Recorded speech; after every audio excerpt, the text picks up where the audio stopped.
दोस्तों, welcome to money stocks. तो इस वीडियो के अंदर हम लोग बात करने वाले हैं मल्टीपल स्टॉक्स के बारे में। तो चलिए सबसे पहले हम लोग डिस्कस करेंगे विप्रो के बारे में। तो जहां हमें विप्रो के अंदर आज के दिन आधे % से भी ज़्यादा की हमें तेजी देखने को मिला हुआ था। लेकिन अगर आपने विप्रो ये कंपनी को ड्यूरिंग द मार्केट दोस्तों परफॉर्मेंस देखा होगा तो यहाँ बॉटम से लेके करंट प्राइस तक अगर आप कंपेयर करके देखेंगे तो विप्रो के द्वारा 1% से भी ज़्यादा का हमें तेजी देखने को मिला है। लेकिन ओवरऑल बेसिस के पर विप्रो के अंदर आधे % से भी ज़्यादा की हमें तेजी नजर आ चुकी है। अभी लगातार कंपनी के अंदर तेजी आ सकता है क्योंकि जो इंपॉर्टेंट लेवल हमें विप्रो का देखने को मिल रहा था, जैसे हमने डिस्कस किया था, वो लेवल्स का कंपनी ने ब्रेकआउट किया गया है। तो जो भी कंपनी इंपॉर्टेंट लेवल्स को निकालता है वो कंपनी के अंदर अच्छी खासी तेजी हमें देखने को मिल जाती है। तो यही वजह से लगातार विप्रो के अंदर तेजी नजर आ रहा है। तो देखते देखते अगर आप ऑब्जर्व करेंगे तो एक महीने में विप्रो कंपनी के द्वारा कहीं ना कहीं 13% तक का रिटर्न शेयर होल्डर्स को बना के दे चुका है। अभी भी दोस्तों अगर आप एक पॉइंट ऑब्जर्व करके चलेंगे, विप्रो जैसी फंडामेंटल स्ट्रॉन्ग कंपनी का मैंने 5 सालों का चार्ट आपके सामने ओपन किया है, जिसके अंदर आपको दिखाई दे रहा होगा टॉप से लेके करंट प्राइस अभी भी विप्रो ये कंपनी हमें 28% तक की गिरावट के अंदर मिल रहा है। यानी कि आप समझ सकते हो जब विप्रो के अंदर अच्छी खासी तेजी आएगा तो सबसे पहले कंपनी क्या करेगा ना, 28% तक का रिटर्न आपको पहले से दोस्तों मिल चुका होगा। अगर आप बाइंग करेंगे गिरावट के अंदर तो आपको आने वाले फ्यूचर में 28% तक का तो रिटर्न मिलेगा ही मिलेगा। लेकिन उसके बाद भी कंपनी अगर ब्रेकआउट करता है तो बहुत अच्छी खासी रैली हमें विप्रो के अंदर देखने को मिल जाएगा। तो बहुत सारे लोग क्या कर रहे हैं, इनका प्रेजेंट का परफॉर्मेंस देख रहे हैं, लेकिन अगर आप इनका पास्ट का परफॉर्मेंस को एनालाइज करेंगे, स्टडी करेंगे तो आपको समझ में आएगा कितना ज़्यादा कंपनी फंडामेंटली स्ट्रांग है। और जिन लोगों ने लॉन्ग टर्म के अंदर कंपनी को बाइंग किया है, गिरावट के अंदर बाइंग किया है, उनको लॉन्ग टर्म के अंदर बहुत शानदार तरीके से रिटर्न मिल सकता। तो विप्रो के अंदर आज के दिन एक बहुत बड़ा अपडेट आया है। तो चलिए सबसे पहले हम लोग अपडेट्स के बारे में डिस्कस कर लेते हैं। तो यहाँ अगर आप ऑब्जर्व करेंगे तो डेट आप नोट डाउन करना, 28 जून आज की डेट है, यानी कि कहीं ना कहीं 9:30 बजे के आसपास यह अपडेट नजर आ चुका है। तो देखिएगा, the Wipro inks MOU with Anna University to provide skill based training on VLSI design, यानी कि बेसिकली कंपनी के एक दूसरी कंपनी के साथ एक पार्टनरशिप किया गया है। तो जो भी कंपनी पार्टनरशिप एक दूसरे के साथ करता है तो जो कंपनी को विन विन सिचुएशंस के हिसाब से दोनों कंपनी को आने वाले फ्यूचर में बेनिफिट्स मिल जाता है। तो इनके अगर आप दोस्तों कंप्लीट अपडेट्स के अंदर भी देखोगे तो कंप्लीट अपडेट्स के अंदर भी यही आपको देखने को मिलेगा। स्किल्स को इंप्रूव करने के लिए दोनों कंपनी की एक दूसरे के साथ एक पार्टनरशिप किया गया है। उसके साथ आपको पता होगा कि एक और खबर था जो कि विप्रो के जो चेयरमैन है रशीद प्रेम जी, इनके द्वारा बोला गया है। इनके द्वारा ये बोला गया है कि फाइनेंशियल ईयर 2024 ये मोस्ट चैलेंजिंग हो सकता है किसी भी कंपनी के व्यू को लेके, यानी कि इनका जो शेयर्स व्यू ऑन AI, तो ये AI के ऊपर लगातार दोस्तों फोकस कर रहे हैं। तो इनका मानना है कि बहुत ज़्यादा चांसेस है कि AI के अंदर बहुत आने वाले फ्यूचर में ग्रोथ होने वाला है। तो इस रिपोर्ट के अंदर भी यही चीज़ें मेंशन किया गया है कि हमने बहुत सारा इन्वेस्टमेंट हमने पहले भी AI के अंदर किया हुआ है, आर्टिफिशियल इंटेलिजेंस के अंदर किया हुआ है, जिसका बहुत अच्छे खासा बेनिफिट्स कंपनी को मिल सकता है। तो फाइनेंशियल ईयर 2024 यानी कि ये साल बहुत ज़्यादा बड़ा धमाका हमें मिल सकता है, एक बड़ा बेनिफिट हमें मिल सकता है। इसी वजह से इनके द्वारा ये रिपोर्ट हमें प्रेजेंट किया है। और आप सभी को पता होगा कि AI की अगर बात की जाए, आर्टिफिशियल इंटेलिजेंस की अगर बात की जाए तो ये हर एक इंडस्ट्रीज के अंदर, हर एक सेक्टर के अंदर बहुत ज़्यादा इंपॉर्टेंट रोल हमें प्ले करने वाला है, जिसका यूटिलाइज करके बहुत सारे ऐसे इंडस्ट्रीज हैं, ऐसे ऑर्गेनाइजेशन है जिनका बिजनेस बहुत तेज़ी से आगे ग्रो हो पाएगा। और जो कंपनी से सर्विसेज प्रोवाइड करेगा उन सारी कंपनीज को तो एक्स्ट्रा ऑर्डिनरी बेनिफिट्स मिल जाएगा। तो डिलीवरीज को अगर आप ऑब्जर्व करके चलेंगे तो आज के दिन हमें विप्रो के अंदर 46% तक का डिलीवरीज आया। लेकिन अगर आप हर एक महीने का, हर एक दिन का डिलीवरीज ऑब्जर्व करेंगे तो कल के दिन विप्रो के अंदर 45% तक का डिलीवरी था। पिछले एक हफ्ते का एवरेज 61% तक की डिलीवरी एंड पिछले एक महीने का एवरेज 50% तक की डिलीवरी। यानी कि अगर आप ऑब्जर्व करके चलेंगे लगातार बड़े बड़े प्लेयर्स की बहुत शानदार तरीके से एंट्री विप्रो के अंदर हो रहा है। बहुत सारे प्लेयर्स की गिरावट के अंदर दोस्तों एंट्री हो चुका है। तो कहीं ना कहीं अगर आप समझ के चलेंगे, बड़े प्लेयर्स पहले से कंपनी के अंदर एंट्री करके होल्ड कर रहे हैं, तो लगातार कंपनी के अंदर तेजी नजर आ सकती। तो कंपनी के द्वारा बहुत ज़्यादा लोगों को परेशान किया गया है।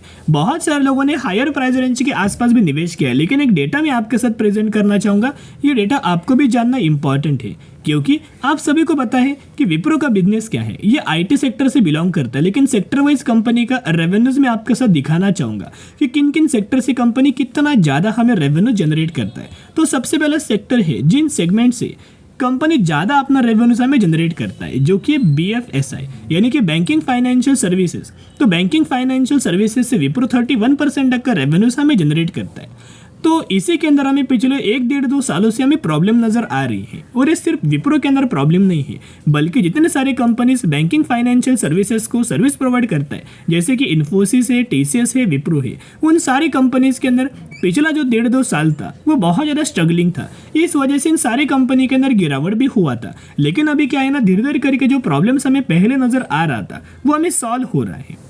तो बहुत सारे लोगों का मानना है कि सर ये कंपनी और बुरा परफॉर्म कर सकते हैं, लेकिन आपको पता है कि ये सेगमेंट करंटली थोड़ा बहुत हमें वॉलेटाइल परफॉर्म कर रहा है, लेकिन आने वाले सालों में जो प्रॉब्लम्स है ना वो कंपनी ओवरकम करके इंप्रूव करके अच्छे खासा परफॉर्म करेगा। और जब ये सेगमेंट धीरे धीरे करके इस सेगमेंट्स के अंदर प्रॉब्लम कम होगा, वैसे वैसे कंपनी का रेवेन्यूज बढ़ेगा, वैसे वैसे कंपनी के अंदर तेजी आएगा, वैसे वैसे कंपनी के अंदर बुल रन आएगा। और उसके बाद आप देख सकते हो consumer, health care, energy, natural resources, technology, manufacturing, communication, सारे सेगमेंट से, मल्टीपल सेगमेंट से रेवेन्यूज कंपनी जनरेट करती है। बाकी डेटा दोस्तों मैंने पहले ही आपके साथ शेयर किया हुआ है, जैसे म्यूचुअल फंड्स का डेटा या फिर कंपनी के अंदर टारगेट थे ना, वो ब्रोकरेज फर्म ने 600 रुपये तक का टारगेट हमें दिया है।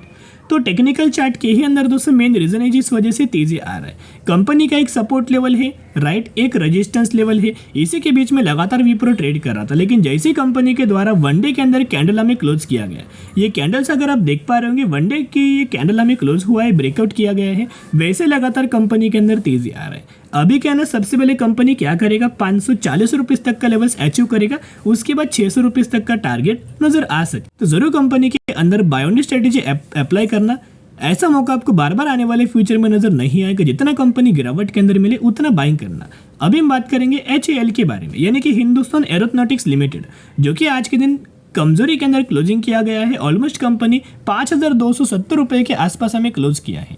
HAL की अगर बात की जाए, या फिर जितने सारे कंपनी डिफेंस सेगमेंट से बिलोंग करता है, जैसे कि HAL डिफेंस सेगमेंट से बिलोंग करता है, माझगांव डॉक हुआ, या फिर बहुत सारे ऐसी कंपनी जो कि डिफेंस सेगमेंट से बिलोंग करता है, वो सारी कंपनीज आने वाले 2 हफ्ते में बहुत ज़्यादा चर्चे में रह सकती है। बहुत ज़्यादा कंपनीज के अंदर हमें तेज़ी भी आ सकती है, क्योंकि आप सभी को पता है 2 हफ्तों में बजट अनाउंसमेंट होने वाला है। और बजट स्पेसिफिकली डिफेंस सेगमेंट के अंदर, रेलवे सेगमेंट के अंदर, रिन्यूएबल एनर्जीज के अंदर, इलेक्ट्रिक व्हीकल्स के अंदर एंड एग्रीकल्चर सेक्टर के अंदर बहुत बड़े बड़े अनाउंसमेंट किए जा सकते हैं गवर्नमेंट्स के द्वारा बजट्स के अंदर, जिसका बढ़िया तरीके से इम्पैक्ट इन सारी कंपनीज के अंदर मिल सकता है। तो जितने जितने शेयर्स के बारे में हमने बात की, जितने सेक्टर के बारे में हमने आपके साथ शेयर किया है, उन हर एक सेक्टर के अंदर एक एक कंपनी जरूर आपके पोर्टफोलियो के अंदर दोस्तों रखना, क्योंकि बढ़िया तरीके से लॉन्ग टर्म के अंदर रिटर्न हमें मिल सकता है। तो मैक्सिमम का HAL का परफॉर्मेंस अगर आप देखोगे तो कंपनी के द्वारा 830% तक का रिटर्न शेयर होल्डर्स को बना के दे चुका है। तो आपको पता होगा रिसेंटली HAL के अंदर दोस्तों एक बोर्ड मीटिंग हुआ था,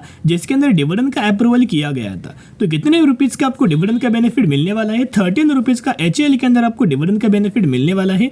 तो जो भी कंपनी के अंदर लोग निवेश करेंगे, उन हर एक लोगों को एक डेट से पहले आपको निवेश करना पड़ेगा। तो एक डेट के पहले जिन जो भी लोग निवेश करेंगे, उन हर एक लोगों को एक शेयर के बदले आपको 13 बोनस शेयर्स, यानी कि अगर आप देखोगे एक शेयर पर आपको 13 रुपीज का दोस्तों डिविडेंड का बेनिफिट्स मिलने वाला है, राइट। तो कहीं ना कहीं अगर आप ऑब्जर्व करेंगे, जितने आपके पास शेयर्स होंगे उतना आपको यहाँ डिविडेंड का बेनिफिट्स मिल जाएगा। तो HAL की अगर बात की जाए तो बेसिकली ये कंपनी एयरक्राफ्ट मैन्युफैक्चरिंग करता है, उसके साथ साथ जो हेलीकॉप्टर से रिपेयर करता है, मेंटेनेंस करता है एयरक्राफ्ट का, हेलीकॉप्टर्स का।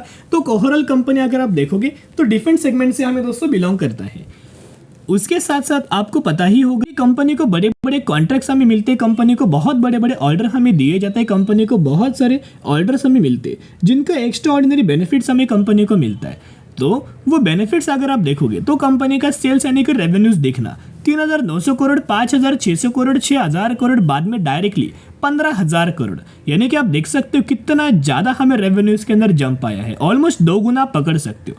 और कंपनी का प्रॉफिट्स देखना 814 करोड़, 1240 करोड़, 1250 करोड़, 4,300 करोड़, यानी कि 1250 से बढ़ के हो चुका है 4,290 करोड़, यानी कि आप समझ सकते हो कितना ज़्यादा प्रॉफिट्स हमें ग्रो हुआ है। ऑलमोस्ट हमें 2 से 3 गुना प्रॉफिट्स के अंदर जंप नजर आ चुकी है। और म्यूचुअल फंड्स के द्वारा भी अच्छी कंपनी के अंदर लगातार बाइंग की जाती है। सबसे पहले फंड है HDFC, जिनके द्वारा 10,300 करोड़ बाइंग, इन्वेस्को 20,800 करोड़ की बाइंग, एक्सिस 13,000 करोड़ की बाइंग, ICICI 21,000 करोड़ की बाइंग, कोटक 46,000 करोड़ की बाइंग एंड SBI 31,000 करोड़ की बाइंग। यानी कि जो बाइंग किया गया है म्यूचुअल फंड्स के द्वारा बहुत शानदार तरीके से बाइंग हमें किया गया है।